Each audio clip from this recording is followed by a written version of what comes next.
Hello, everyone, and thank you for being here and being here after lunch. I know it's hard. We'll try to make it lively. So since everyone's digesting and everything, so this is first in a two-part series today on how to implement successful entrepreneurial ecosystems. This is EE101, 102. Will be later today at 4 p.m. We invite you to come back for that as well. We split them into two because some folks might want to just focus on one versus the other. And I am Philip, and with me is Andy. And we're both at the Kauffman Foundation, and one of the things that we are going to cover today is why do an entrepreneurial ecosystem? There's been a lot of conversation today about, or over the course, about what an ecosystem is, and a little bit of a touching on why to do it. And then we're going to walk you through some design principles of how to go ahead and actually do it. In 201 later today, we'll actually be going deeper into those design principles and how those actually played out in 4 cities that when we tested all of these principles.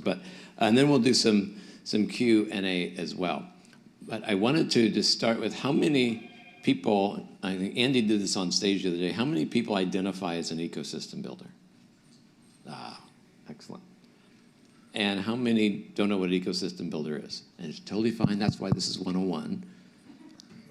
Thank you for being brave. Let me ask this question. How many people have called themselves an ecosystem builder because you either were at GEC or within the last year, that's now how you weirdly refer to yourself? I'm an ecosystem builder, still new to it though. Yeah. Okay, and that's fair. And so I think that the point is this one is the 101, which is the more entry level. Right. And then, but it should be interesting, I hope, for the advanced folks. But then the more advanced one is for the more advanced folks. And so we'll run through. I know we're starting a little bit late, but we'll try to keep some time, really good time for some interactive, some Q&A. So, no matter the why did we start this at Kauffman Foundation? And our work in entrepreneurship prior to 2017 was a little bit more of a top-down approach of looking at what do we think of the world, our research and our indexes and things like that. We just said, looking at the data, that we had to change an approach. And so in 2017, we released our State of the Entrepreneurship report, which we used to do annually. And that report showed that there were 3 megatrends that were impacting entrepreneurship. And the first was that there was going to be just new demographics, that entrepreneurship is spread around, that the demographics of the United States are highly changing, and that there are entrepreneurs or people in different geographies or in different parts of states that needed to be paid attention to, identified, valued, and addressed, and that demographics as opposed to population, race, gender, et cetera, were rapidly changing. In fact, in the United States, depending on the research here, by 2050, half of the population will be women and people of color. The new map, I mentioned the geography, there's just a changing map of entrepreneurship. And then when you look at it and say, well, if 75% of all venture capital, let's just take that, all is going to only 5 cities, you got a problem. If you're in the middle of the state or if you're in the middle of the country, how do you be seen and how do you get venture capital? So there's a new map of entrepreneurship. And then there's a new nature of entrepreneurship, the type of how to get a job.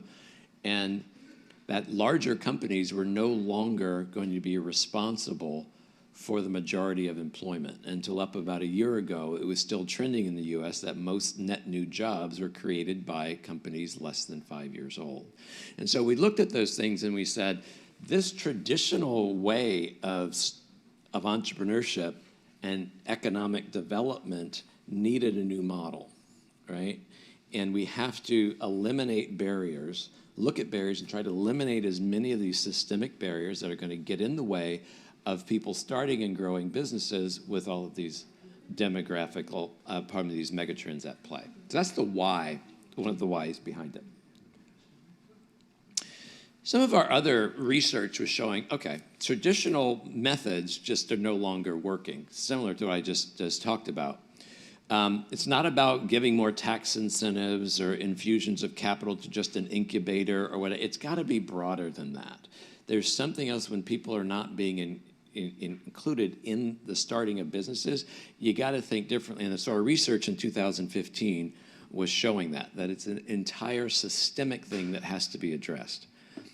And this one's still happening today in the U.S. It's just the rate of entrepreneurial starts is still stagnant after 4 years. Now, after COVID, sure, we saw an uptick of businesses starting. Why was that? Because people got displaced during COVID and said, I don't no longer have a job. I'm going to start one. So we have to see if those are going to sustain. But that was a problem. Too many people have left out, even when entrepreneurship, you could argue, has never been more accessible. People are being left out. Population becoming older, which is just, and there's just other populational things that were being affected. So people of color own half as many businesses as white business owners. The data coming out of COVID showed that 41% of Black-owned businesses had permanently closed. Rural entrepreneurs still facing an uphill battle, and 2 in 10 entrepreneurs were in rural communities back in the 1980s. Now it's over 1 in 10. So rural is evaporating. Cities are struggling. All these other things we were just saying, this just isn't going to work. How are we going to have enough jobs in the economy in X number of years in order to sustain the U.S. economy? So we think that, and we thought then, we think now, that ecosystem building is an emerging model and practice and a methodology. In some ways, it's a social innovation that puts entrepreneurs front and center and looks at the full system of support, everyone around the entrepreneur, as opposed to just the entrepreneur. And so I'm going to give you an example here, right? So let's say this is Maria, right? She's an entrepreneur. She's got a great idea, but like all entrepreneurs, she doesn't have all the resources that she needs. And everyone around her is saying, hey, you want to be an entrepreneur, that's really exciting, go for it, all that type of stuff, right? But she doesn't have everything she needs to be successful. But the good news is that out in her community, there are a lot of people and places that can help her with her entrepreneurial endeavor. So her job is a bit complex, though, but it's really straightforward. It's like, go around and meet as many of those people as you can on your own to get your resources, right? Got to do it in the right order, because if you don't get it in the right order, people may send you back and say, no, you need to go back and talk to that person. And she's got to do it before she runs out of money. She's got to do it before she runs out of drive and energy and passion, or before either a friend of hers or her partner or whatever says, girl, you got to go, just go get yourself a day job. This isn't going to work. Go back to doing something different.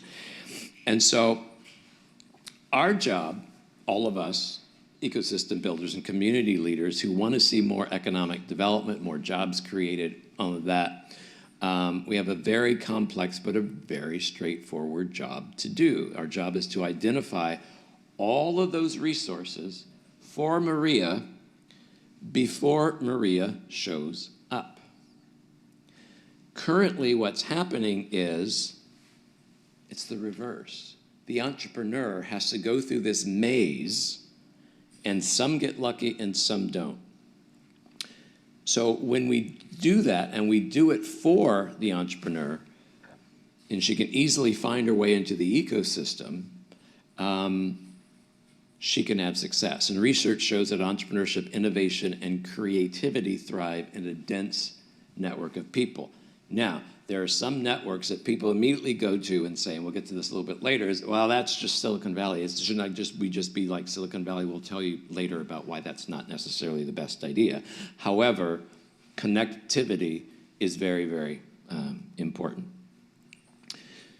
So, and that's why, like at the start, when we looked at those mega trends, we said a new model is required. And we've just got to think about a way to help entrepreneurs differently, and thus ecosystem building one of those. So This is a slide that Andy had designed for us. In the past, most communities have only focused on the things on the left. That's traditionally been what you focus on. They're important, but it's not an either or, right? It's a yes and. So you have to communityize it, right? You have to, more community building, more social capital and trust, more connectivity, more diversity, inclusion, more peer learning. Look at those mega trends, right? Things are diversifying. People want different things out of business. They have different types of ideas. It's not the traditional way. So the things on the left, on the blue, are not bad. I'm not saying that, but they've got to be supplemented by something else. And so what we did was, okay, taking all that, how do we believe, what thesis do we have that we want to put in play of what we say are the 7 design principles to building an entrepreneurial ecosystem, right? And so, and I'll speak to later where you can find all these on our playbook. But we just basically said back in 2017, okay, let's go try something. How can philanthropy be, and I talked about this on stage the other day, be an economic actor and do something differently in order to make change, systemic change for folks? And let's talk these through. So, the 7 are: put entrepreneurs front and center, foster conversations,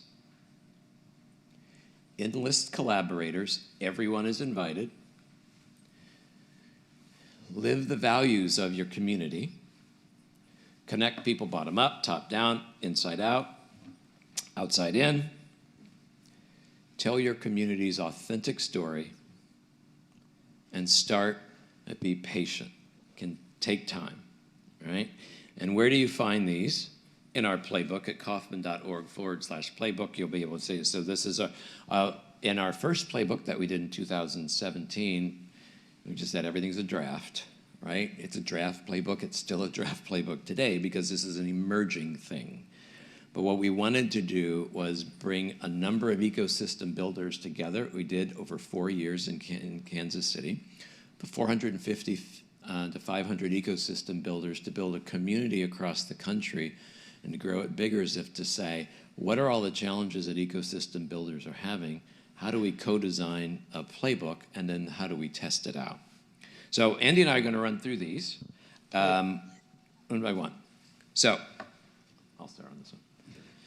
How many people have had a meeting to talk about entrepreneurship or something, and there has not been an entrepreneur in the room? Come on. Right? We all have. We all have. It's so many people have ideas on profits and mayor's offices and everyone about entrepreneurship.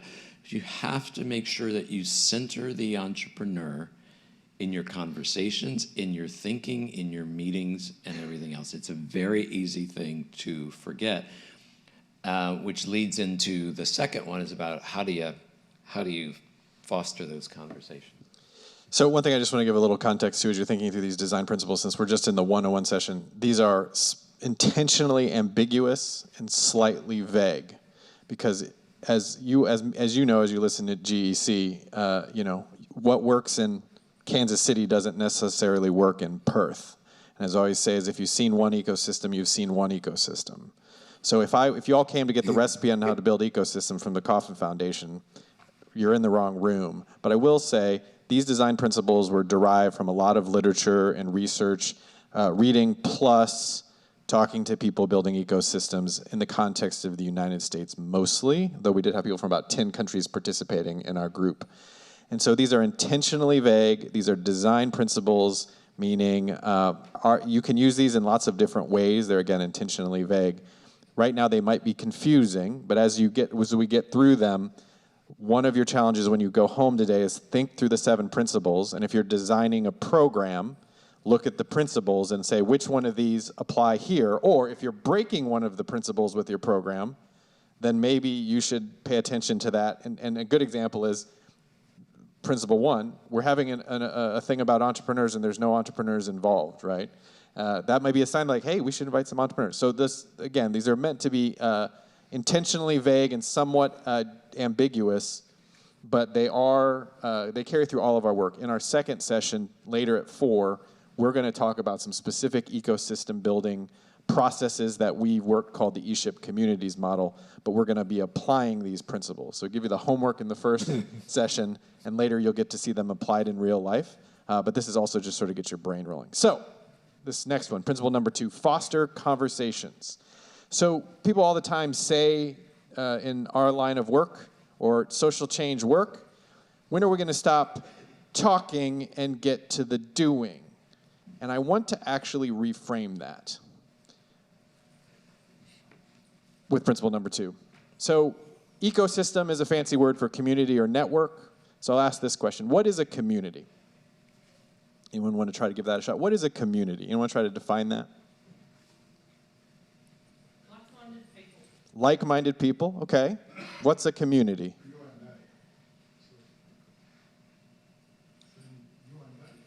Okay. People helping each other, okay. Trust, okay, now we're getting there. So I think you're leading here. One of the things people say is a community, is it a people in geography? And my answer is, well, the people at the Melbourne airport, are they a community? It's a bunch of people in a geography. Is a neighborhood a community? They're in a geography and they're people. There's an author named Peter Block, wrote a book called Community. One of my favorite definitions of community is that the sum of all the conversations around a particular subject.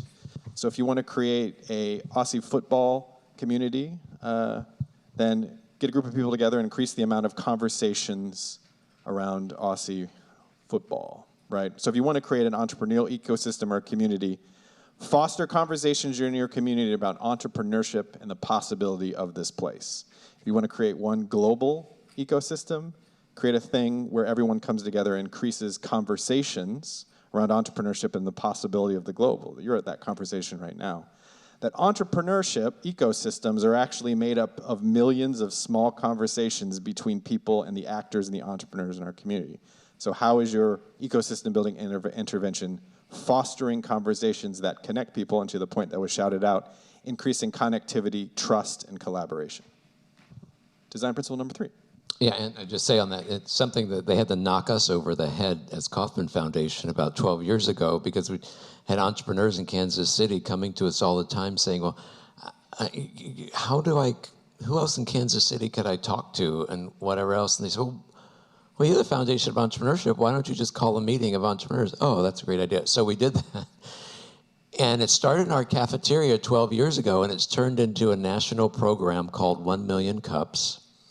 Now in 125 plus cities, every Wednesday morning at 9 a.m., 2 entrepreneurs get up on stage, and it's not a pitch session, but just talk about where they are in their business to a room of people that support them.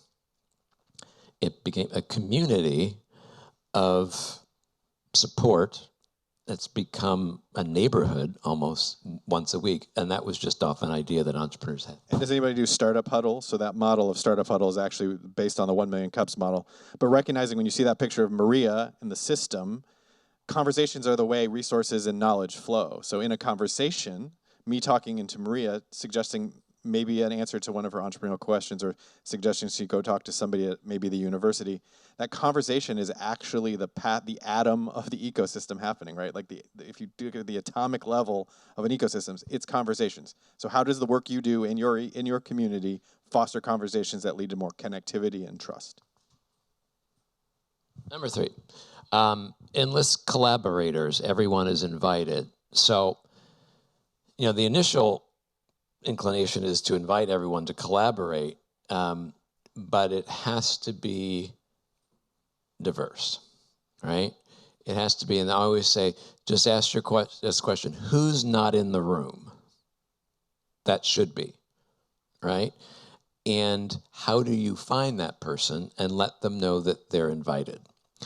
Because one of the traditional ways of doing meetings and thinking about new initiatives in cities in the US is usually with the same players. This is about expanding the economic development conversation to have people in neighborhoods. There's there's so many different personas of an ecosystem built. It's the community developer, the economic developer, the academic, the entrepreneur support organization, nonprofit lead, the entrepreneur, of course, the mayor, etc. Two of the examples I have on this one is years ago, I was doing work in the U.S. state of Iowa around entrepreneurship, and we were focused primarily on high-growth, high-tech entrepreneurs. And we had a guy named Amos who kept showing up at our events, and he owned a crepe food cart, and he would sell crepes, and he would show up at all these high-tech, high-growth things, and people, I mean, some of my colleagues would be like, well, that Amos guy keeps coming, but like, we're not for small businesses, right? Anybody have that conversation in your communities? And what myself and my fellow ecosystem building co-leader said was, no, everyone's invited and everyone's included. And tried incredibly hard to make sure Amos felt welcome, even though all we were talking about is sort of like code-based software startups. Well, fast forward 4 years, I hadn't seen Amos in a while, and I ran into him on the street, and I said, how's the crepe business? And he said, well, I got out of that. And I said, well, what happened? And he said, well, you know, I was making crepes every day out in the sort of the pedestrian area mall and serving folks, but I had this idea. And I realized from my small rural or regional town in Iowa, which is a fairly regional and rural town, didn't have access to cellular Wi-Fi. And he goes, so I started to work on it and basically realized that the big mobile companies were ignoring rural Iowa. And he ended up raising $6 million, and he basically had the market in this state because he would stand up these, it's called WiMAX or something, that allows him to basically broadcast cellular and Wi-Fi to the town.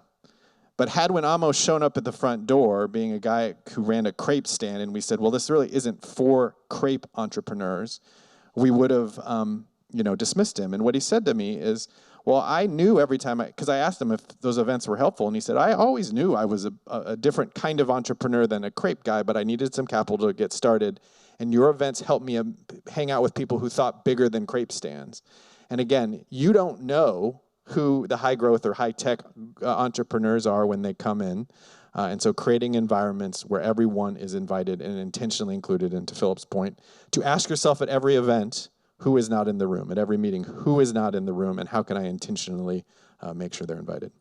So that's principle number 3. Principle number 4, this one's a little bit more complicated, but if you recognize that what entrepreneurial ecosystems really are, they're two things. There's only two elements. It's a network and it's a culture, right? A network and a culture. So what is that culture, right? So within our playbook, and I'm not going to go through all of these, maybe just give us the next slide, Philip. Here is some examples of what a thriving entrepreneurial ecosystems culture looks like. Now, it is different in every place, but I assure you that everything that is within this list is a culture that is essential to a thriving innovation and entrepreneurial ecosystem or network. So then this gets into the fundamental question, how do you create culture? Well, the answer is not to stand up on stage with a microphone and declare culture, because if I said, okay, folks, welcome to our session. Today, we are going to be hospitable, and then we're going to accept failure, and then we're going to collaborate, and then we will build trust. Okay, break into small groups, go. How's that going to go, right? That's not going to go very well, right? Well, if you're ever in a meeting around how to build trust and collaboration, cancel the meeting. It's not going to work. You don't have a meeting about building trust and collaboration. You trust and collaborate to build trust and collaborate. You do something together. But what I think is really powerful about this list is it begins to articulate what is the future we wish to see. Now, some of you may look at this list and say, in my community, half of those don't exist. So how do we manifest them? Again, should the governor declare? Should we have the corporations adopt a sign outside of their building that says these values? The actual answer is a little weird, and it's live the values. You, as an individual leader in your community, need to model the behavior you wish to see. You need to model the behavior you wish to see. If you want to change the culture in your community, change the culture in the room. If you want to change the culture in the room, change the culture of the conversation you're having with the person in front of you. So how do you model this future we wish to see? Some of these behaviors, and there's many more, and I'm sure if we had a whole session you could come up with more. But how are you living the values which represent the culture which lead us to a thriving entrepreneurial ecosystem? So within this list is about 7 sessions, which we're not going to go to, but these are actually talked out a little bit more in the playbook that Philip mentioned.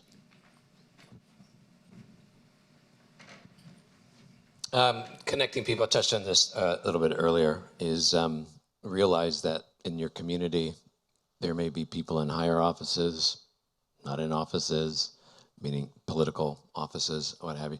This is about the whole community, and it's very easy to say, I don't know, of where do I find the people who aren't in the room? How do I find those to connect in?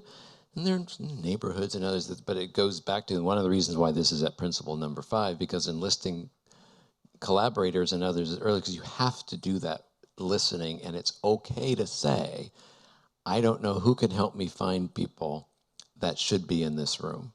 But it's, as Andy says, the tucked and the untucked. So we sort of tucked and untucked today, we do that.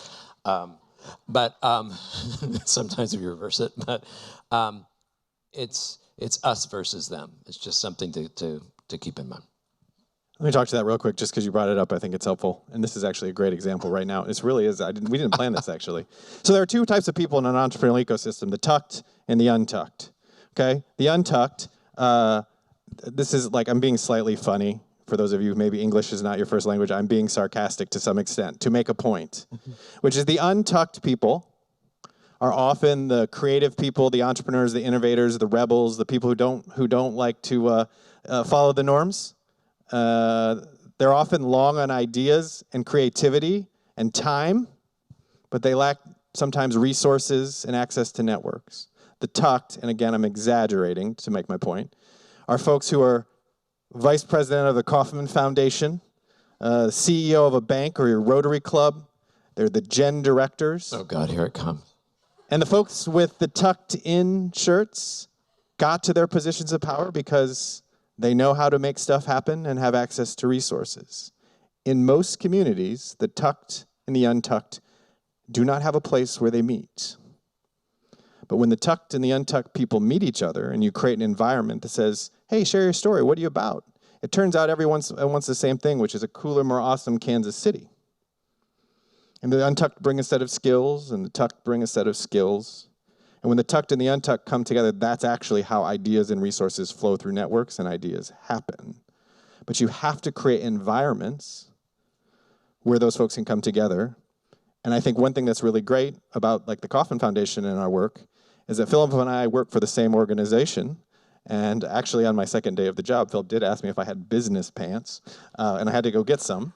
But I think also in the same way, in my time, I had been an entrepreneur my entire time before joining the Kauffman Foundation, is I now, 7 years later, highly recognize the importance of institutions, processes, and the way large organizations have to operate in a way that I didn't appreciate the scale that I could work at if I worked at the Kauffman Foundation. I'm in Australia, for goodness sake, doing this, which I would have never been able to do on my own. But that bottom-up, top-down, inside-out is the tucked and the untucked. And to your point earlier, who's not in the room? That's that outside in. There are people right now that don't feel welcome in your ecosystem. And it's your role as an ecosystem builder to create the environments to invite them in, and then invite people to invite people.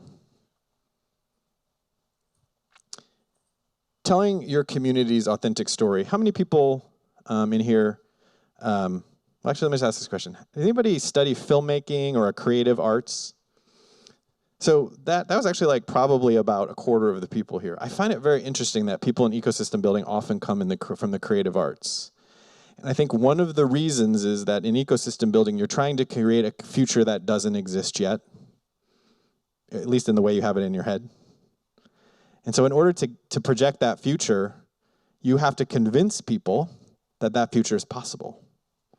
And I could show you a bunch of data to convince you that Melbourne was going to be the startup capital of Australia with charts and graphs, and I'd lose half of you. But if I could tell a compelling story, a narrative that would help you see that future, that narrative helps people see what's possible and gives us a thing to organize around. So in Kansas City, our mayor, or former mayor now, actually declared that Kansas City was going to be the most entrepreneurial town in the United States. Now, if you didn't live in Kansas City, that's laughable, right? Because you're like, isn't Silicon Valley in the United States?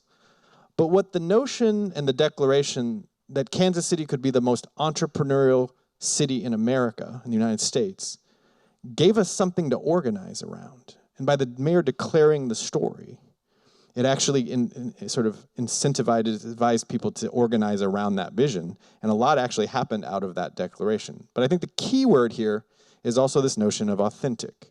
So it's been, you said it earlier, it's said a lot at events like this. No, your community is not going to be the next Silicon Valley. But you actually don't want to be the next Silicon Valley. You want to be the next Kansas City. You want to be the next Berlin. You want to be the next Baladonia, Western Australia. And that the story and the authenticity is based in the people and the culture and the place in which you live. And that story already exists. But sometimes it's not set out but loud very well. So how does your events or ecosystem intervention tell an authentic story about the future possibility of this place based in the actual experience of the folks who live there and really in that history? Because entrepreneurship isn't new to your community, let's be honest. There's entrepreneurs and there's always been entrepreneurs. But have we told a coherent story that connects the past with our aspirational future? And with that telling of stories and everything else is just starting and being patient. This is not always easy, and it can get very frustrating. This is sort of a long game. If we backcast, think of backcasting, in your town newspaper in 10 years says, in 2023, this started in our town by these people, and we're now where we are now because of that. It can take a while. You have to think the long game. This is emergent. It's not linear. It's a process, and we think that you've got to go slow before you go fast. Some of you may already be going fast. You may have gone through this already. Some of you haven't, but it's one thing. Principle number 7. We remind people when they call us and say, I'm stuck. Number 7 principle comes up quite a lot. It's like, it's okay. It's okay. And you get a lot of questions. How are we doing? How is my ecosystem building doing? Make sure not to be comparing it to another. So we'll get to Q&A here in a second. So here are the 7 again. And again, these are in the playbook. Put entrepreneurs front and center. Foster conversations, enlist collaborators, everyone is invited. Live the values, connect people bottom up, top down, outside in. Tell a community's authentic story and start and be patient. So what Andy mentioned earlier that in 201, we'll be talking about something called E-ship community, short for entrepreneurship. But it's basically, how did we go ahead and validate what we just talked about? How do we validate the effectiveness of the model? And we tested it in Kansas City, Missouri and Kansas, Central New Mexico, Baltimore, Maryland, and Long Beach, California. And so those initial learnings from those 4 cities that were selected for a range of reasons, right? Different geographies, some of it rural, some urban, demographics, economic indicators. The consistent theme was that every area needed to have a very entrepreneur-minded mayor to help the program. And we worked alongside a grantee by the name of Forward Cities. We knew we could not do this on our own, so Forward Cities, led by CEO Faye Horwit, who is not able to be here today, was the implementation and operations arm of doing this in the 4 cities. It's basically taking our design and saying, hey, test it out there, and then we'll be doing some evaluation and reporting out on that. We're going to show you before we go to, actually, the video first a second. We should show the video just so we have time for Q&A. Let me say one other context before you play on that. Yeah. So some of you showed up here hoping there was going to be step 1, 2, 3, 4, 5, 6, 7, how to build an entrepreneurial ecosystem. Then we got your 7, go home, check. Hey, Kauffman Foundation told us this is how we do it, done. Anyone who's been doing this work more than like a week is like, that actually isn't going to work. Because again, if you've seen one ecosystem, you've seen one ecosystem. It's really dependent on a lot of local context and contextualization. But there are patterns. And so the E-ship design principles that you saw were sort of our early patterns that we saw in how people were leading that were being effective. What did we see the behaviors? They're great to sort of test against how you're doing it. We talked a little bit about they're intentionally ambiguous. But the eShip Communities experiment was, well, but there's got to be a process. And there are a number of organizations, I know MIT, Travis is here from MIT REAP, who have processes, but there's still really no consensus on how to build ecosystems. And so how could the Kauffman Foundation contribute to sort of the core ideas of what are the steps of building ecosystems? And I think the biggest learning from eShip Communities was there is no set process. And so what we're going to give you is 10, we call them milestones, that when this was tested in the 4 communities, we saw work. There are elements that are helpful in all 4 of those communities, and we're sharing it as a draft. We've took the experiment over about 4 years with the Forward Cities group in the context of the United States, and we hope that sharing out the actual, and I hesitate to say steps, we call them milestones, because they're not necessarily in order either, and that's what we'll be sharing. But what you're about to see is a video kind of introducing the people in the communities, the ecosystem builders and the leaders, and the idea is we're going to tease you to come back at 4 o'clock to see the second session. Teaser time. There's enough room for entrepreneurs, and this is the future. An entrepreneurial ecosystem builder is a community organizer for entrepreneurs. Is a connector. It helps individuals, organizations, and community get connected. It's about identifying where barriers exist, even unspoken barriers, where things have been just insurmountable, basically, for folks to access resources that do exist in our region. It's someone who is willing to sit down and have a lot of individual conversations to understand what's happening and to connect and to put things together, right? Both within this individual level, right? Like an individual entrepreneurial level, but also what's happening at the system. They really have a systems view of things. They're looking at the context to understand the systems that are keeping what's around in place. And so we're really trying to build a new system. There are so many pockets of our city where entrepreneurial ideas are starting, but not all get the same recognition. You have population centers, and then you have rural areas surrounding those centers. And if they're not connected, then the flow of resources doesn't really exist necessarily to the people that it needs to reach. It's something like 85% use their own funds to be able to get their business started. Automatically sets the limit as to what type of businesses and what type of industries that communities of color get into. And so how do we help change that? You can't really divorce the challenges that we're facing now from the historic challenges of slavery, Jim Crow, the northern migration. How do we shift the conditions that are marginalizing some folks and over-resourcing other folks in order to reorient it so that everybody has access to sustainable community development?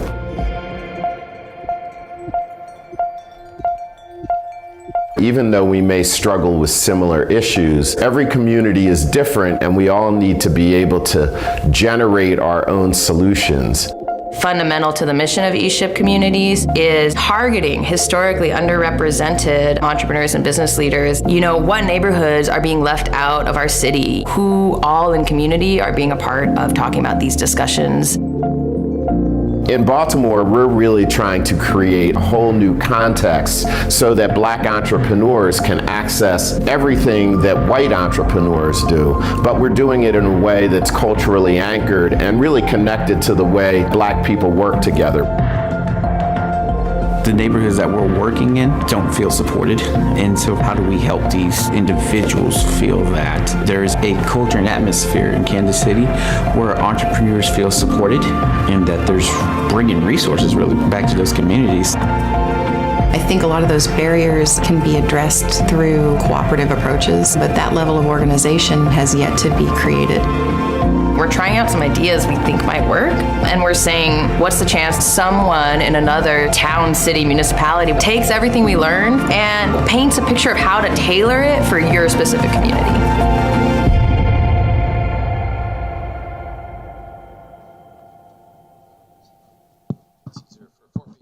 So Q&A. Questions. And let me just give one other comment, which is the 4 folks you just heard from were the ecosystem builders that were hired to lead these efforts in those 4 communities. And the thing I would just summarize to really think about, especially folks who are new to this world or fairly new to this world, is you really have to recognize, and this has become very clear to me and to the Kauffman Foundation, that ecosystem building, which is a verb, it's an actual role, is both an emerging practice and a profession. And it's becoming more central to economic and community development. It's already obviously part of entrepreneurship development. But we're seeing ecosystem building as an approach, a practice, and a profession also coming up in industries like venture capital, libraries, city government. We've got a whole group now in the US in credit unions as ecosystem builders, which I think is kind of interesting. And so recognizing that all of you here, we're all trying to figure this out together, and us sharing this presentation and then the session later is us sharing some of the things we've learned. But I think we're also in the position to learn from everything here. So as we ask questions and comments, if you want to push back or you have other thoughts, please, we'd love to hear them. We certainly don't have all the answers. Now I turn into the mic runner. Thank you. Yes, very interesting presentation. Thank you.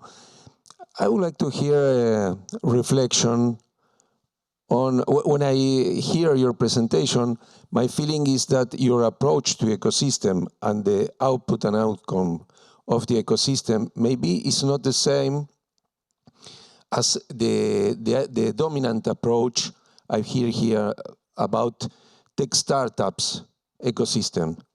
I would like to hear a reflection on the differences and similarities of both approaches, if you agree there are 2 approaches. That one is that effective ecosystems are dependent on or focused more on startups than the whole. Well, it's what creates the probability of a startup happening or a company growing. Those conditions. So it's more of what are the systemic barriers or the systemic issues that are inhibiting the startup starting in the first place. That's what we're focusing on. And that if those conditions change, there could be more businesses starting or growing that then create new jobs and et cetera, which then lead to financial stability, hopefully economic mobility, and inclusive prosperity, right? But it's really looking at the ground level first. What are those ground level conditions and or systems that need to be challenged or changed? In the US, we have a stack of things right now that are going on all at the same time. So you have finance, lending, credit, healthcare, childcare, transportation, social conditions. That stack happening all at the same time, those systems needing to be redone or tweaked. And so what we're thinking is, with all of that present, what are the ways to get people in communities and understanding in order to clear pathways for people to start and then grow? So we're not ignoring startup and growth. That's why we say it's, look at the systemic barriers that are keeping people from starting and growing businesses on a daily basis. Is that helpful? Thank you. Okay. I think I would also say just our approach is inclusive of high growth, high tech startups, but there are many kinds of entrepreneurs, and we also know that high growth, high tech startups are actually a very small, especially the venture backed startups, an extremely small part of any community. And just like a thriving ecosystem, a natural ecosystem like a rainforest, you need every type of plant, flora, fauna, animal. And the conditions in which entrepreneurs succeed, whether high growth startup, small business, social entrepreneur, micro business, whatever, are a result of the network and the environment that surrounds them. But many communities haven't even had the opportunity and exposure to, the basic opportunity of entrepreneurship, even micro entrepreneurship. And how do we change those conditions for those communities?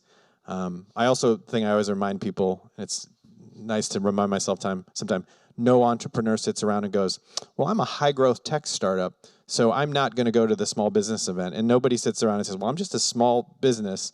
And we as people who support entrepreneurs think of those categories, but most entrepreneurs half of them don't even think they're entrepreneurs. And so recognizing I think what our research shows and what our work has shown in the US is you have to be inclusive of all types of entrepreneurs. And for those high-tech, high-growth startups to succeed, you also need small businesses, micro businesses, accountants, restaurants, et cetera. And so it's a yes-and approach for the way we think about entrepreneurship in the United States. Gentlemen, excuse my voice. I lost my voice early in the week, perhaps engaging too much in the evening activities. But can I just, on a note of sincerity, thank you. This is the second Congress I've come to. My name is Jerry Allen. I work at University College London. I create startups. It's very formulaic, but sometimes I come across a little snippet about where we as a community can take back to our own home turf and bring value to change the world. And I think you're really attuned to something here. And I really do applaud what you're doing and the direction you're going, because I do think this is very much, this hits so many topics about the resurgence of the high street in my space in the UK, about bringing people's genuine work back into the high street, into our communities, and engaging and listening to communities. I'm trying to do this desperately in West London. The council aren't interested, not at all, because it's too big an ask for them to get their head around it. And politicians don't see that. So I think we have a responsibility, a social responsibility, to actually keep beavering away. So I do applaud your last point about keep hammering away at it, because certainly I'm inspired by what you guys are trying to do. So thank you so much. Yeah, thank you. I'm Klaus from Denmark. I put my hand up and said I was an ecosystem builder. However, I have a philosophy, and here I'm thinking perhaps it's a matter of wording, but all I do is that I identify, I combine, and I cultivate. And then when the seed comes in, and there's a nice rain and sun, everything grows. I'm not the one who builds things. So my philosophy is you cannot create ecosystems. You can identify them, and you can combine them, you can cultivate them. I don't know if you agree on that. You got that one? Oh, I think that one's straightforward. Yeah, you can't build ecosystems because they already exist. But there was, just like you know, we go outside, there's an ecosystem of weather and humans and plants, like it's there, right? But you can influence. But the biggest insight we've had was from one of our grantees, a guy named Scott, who is at Purdue University, and he said this in a paper he wrote for us, and I was like, oh man. And I don't think we've actually, I think we need to, on our next version of our playbook, I think we need to put this in there, but it's a really simple insight. You don't build ecosystems. Ecosystem builders don't build ecosystems. They build platforms that foster a more healthy ecosystem. And so for some of us, that platform is an organization. Some of us, we already work for an organization. But what I also love is, under that definition, a series of events is a platform that brings together a network of people in collaboration. So I agree with you 100%. But our role here at Gen is to be in this platform that is helping us build an ecosystem of ecosystem builders, to get super meta on us. But I agree with you. Thank you. I'm from New Zealand, originally from Argentina, but I've been living in New Zealand, and I'm really lucky to be connected with, well, the country's so small that we're pretty much connected with everyone. The challenge I mapped out in some way, or it's more that like a directory to see who is who in the soup and who can help you depending on which entrepreneurial stage you are. The challenge I have, I'm a community person, and I have a mortgage to pay at the same time. So I do a lot of events, I do help a lot of entrepreneurs, but at some point, the biggest challenge is our mayor doesn't believe that economic development is a good investment these days. So how can I make it sustainable to keep going financially, especially? Because all of us as community persons, I guess, that's the biggest challenge we have sometimes. We have all the passion, but you need to pay your bills. If you have any stories besides sponsorship. Well, one of the things, I don't know if this is possible, but, and whether I've talked at was that university? Where was that? Notre Dame University in Indiana, and we were talking about that everyone around the table was ecosystem builders and entrepreneurs and developers from Northern Indiana. They were talking about the same things that, all day long, we've got to run our businesses. We don't have, and I said, well, what if you hire a full-time ecosystem builder? someone whose job it is from the time they wake up to the time they go to bed, doing nothing but doing the connecting and everything else. And maybe you could all chip in to co-fund that. And that's part of what we've been doing, is trying to professionalize it as a job. So we sent them the job description, and they have now hired in Northern Indiana a full-time ecosystem builder to help everyone else. I don't know if that's, but what you're doing is a profession, right? And what we're trying to do is professionalize ecosystem building so that it's seen as at the policy level, at the economic, even at the mayor level, because mayors put these positions in their offices, but they sometimes are less effective than someone who knows the community better, who can go around and do that.